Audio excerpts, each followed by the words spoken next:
Hello, my name's Chad, and today I'm going to be going over some basic Sonicwall settings. I'll be using a Sonicwall TZ300 for this. Okay, we're going to first start by logging into our Sonicwall using the web browser.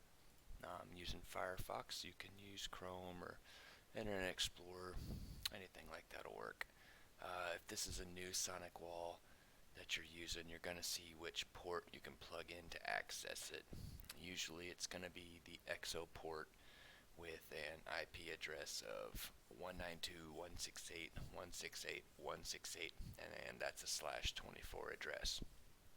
So you'll just need to set your IP address somewhere in that range, and then you can go to that address. So I got mine configured a little different, so I'm going to use a different address and get to this login page here. And the default for new Sonicwalls is usually going to be admin and password, and I didn't change mine just yet.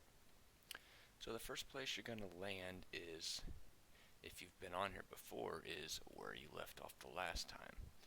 Alright, so we're going to be doing some managing today, so I want to go over to this management tab.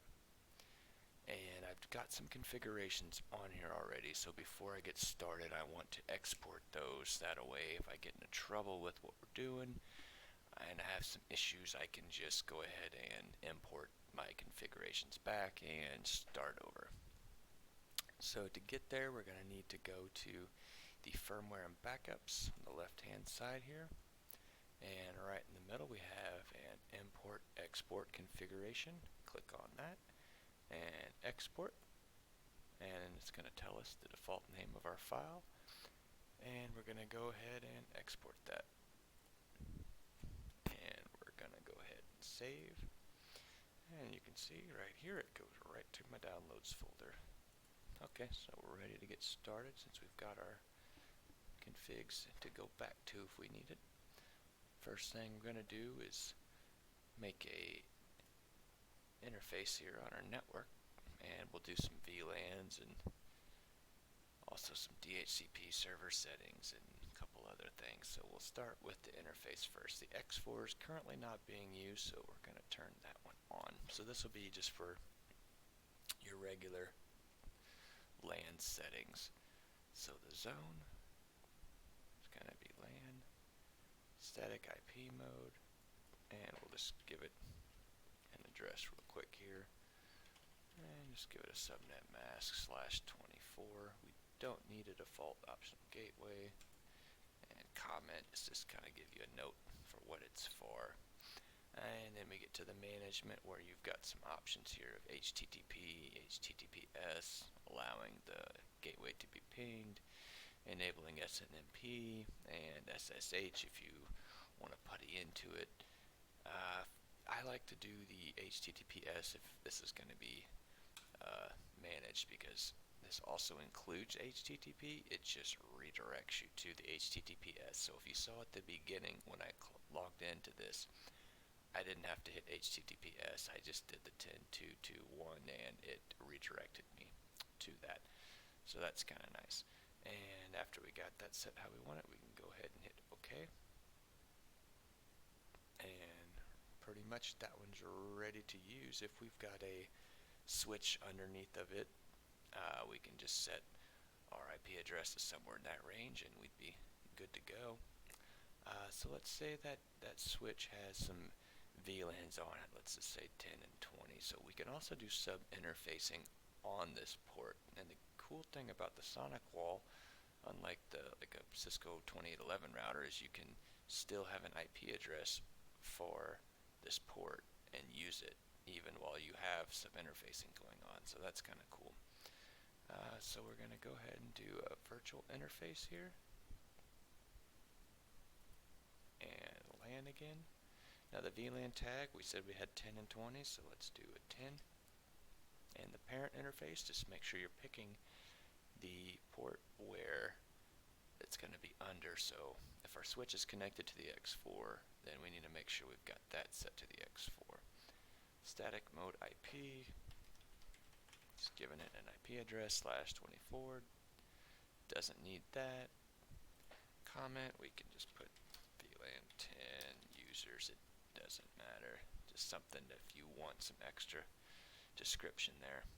And if you don't want them to be able to manage, you can leave all these things off, even the ping if you'd like. Alright, so if we hit OK there, we're going to get this message about the web management on this interface has been disabled. Please make sure it is enabled on another interface before proceeding. So this is kind of a warning to let you know that, hey, you're not able to manage it from this port. Are you sure you've got it enabled on another port? Because if you didn't, then you're left with one less way of being able to manage your Sonicwall, and depending on what other settings you have set up, you may be locked out, and then you would have to do a factory reset on it. Now, we've got access to manage on this port, so it's okay. We can also manage on another one of these two, I'm sure. So you don't really need that on, and it could be off on the X4 as well if we wanted to. Alright, so we'll create another one here. LAN again, so the 20, still the X4, and we'll just give it another /24, and VLAN 20 users, and we won't let them manage anything. Hit OK, and you can see how these just keep stacking up underneath our X4 port. Now if we wanted to just do the VLANs and not have the standard network here, we can just make it unassigned if we wanted to. Just hit OK. And then you still got your VLANs operational underneath that. Alright, so let's go to our DHCP server now. And we're OK, we're going to make sure it's enabled. Alright, and conflict detection, that's good.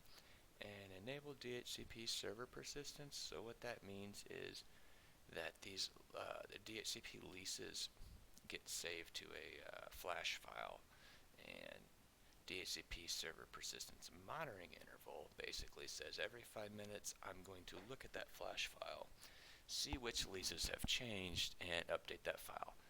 So that way, if this Sonicwall would so happen to lose power when it boots back up, it doesn't lose all the leases that it had out. It can just reload those. Alright, so we're going to make a DHCP scope for that VLAN 10 Sonicwall, or the VLAN 10 interface. So we're going to go ahead and click on Add Dynamic here.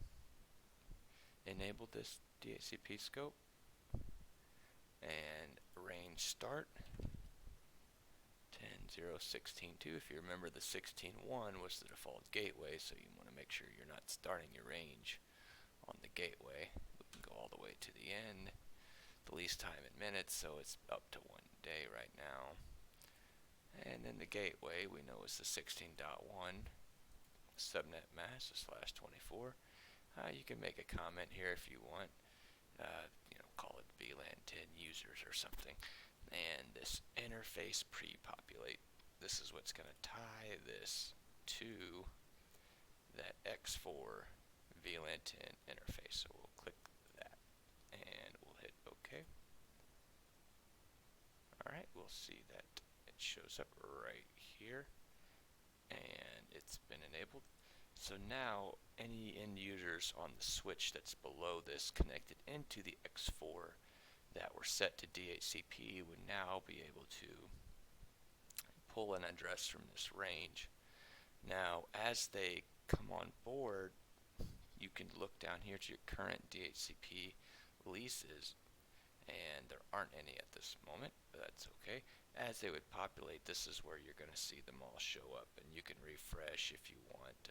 There's going to be no activity right now though for this video. And if you had any static IP addresses on another VLAN or another XO port, let's just say, and you wanted to see who's on, you could click on this ARP right here, and this is going to show you everybody that's on. So as you can see, my computer shows up right here. And next we're going to do is for the rules, let's go to rules right here, access rules. So this new land, it's going to need to operate the same way that the other land did. And with our land to point of sale, we want to deny all access because we don't want anybody to come from our new VLANs that we've got set up to access anything on our point of sale network. So you can see I've already got this to just land a POS. I could do all to all and it would populate with every access rule on here, which will be quite a lot. So I just kept it simple with just this one here. So if we wanted to make this for our interface VLAN 10, let's say, we'll go ahead and we'll click add. And then you can give it a policy name if you want. We'll just say no access to POS would be fine. Alright, and we want to deny it. And it's not from LAN per se, it's actually from the X4 V10 and to the POS. And to match the other one we had, it's going to be any's all the way down. Now, if you're doing some allowing access rules later on, there's a lot of stuff that's already on here, so you could just scroll down and find it, or you can create your own, and it's the same way for the source and destination as well, but we're just doing a deny all specifically just to that POS side, so we're just going to do any's all the way down, and we're going to include all the users and exclude none of the users. So you could set up something that's got a specific user who doesn't have to abide by the rule, and you can exclude them from that. And now you can also schedule it as well if you only want this happening during a certain time of the day, on certain days of the week, whatever. You can create your own new one, but they start on always on as default. And priority, we set to auto prioritize. If you're making a list from top to bottom and allowing different people as you go, and you wanted that in a certain order, this is how you would do that. And you can make a comment at the bottom if you need to have any more descriptions over here that you would see the additional comments right there. Now we can go ahead and hit add, and we can see how does this compare to our LAN that we have set up. Okay, to the POS, any, deny all. That's what we wanted. Alright, cool. And we're going to need to do that again for the... Now when you're naming your policies, you don't have to have a name, but if you do, they can't have the same. So we'll just make this VLAN 20, deny, find it in the list, and any's all the way down.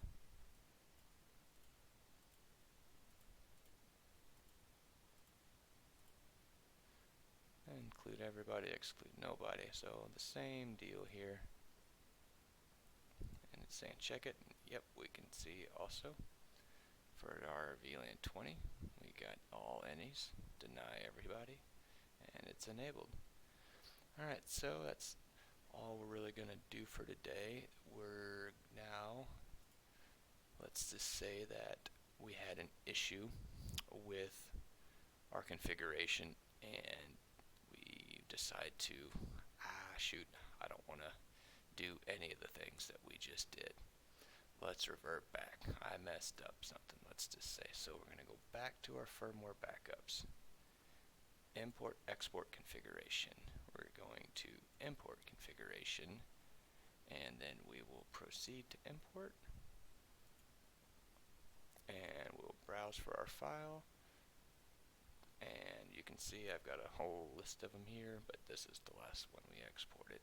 So I will open that. And we see it populates right there. We're going to go ahead and import.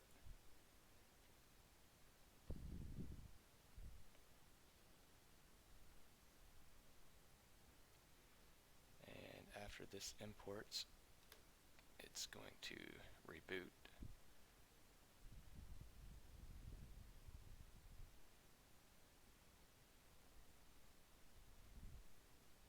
And this will take about about a minute.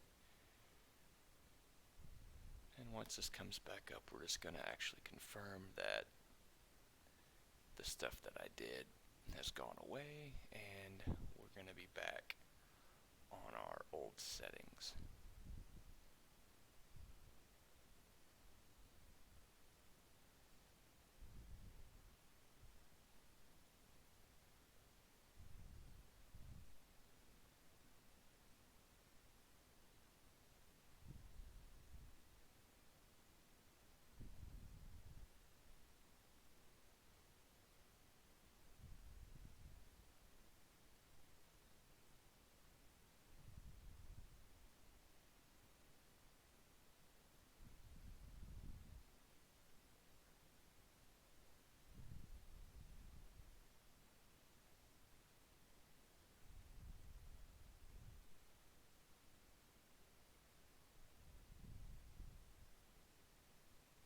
Okay, we can log back in now.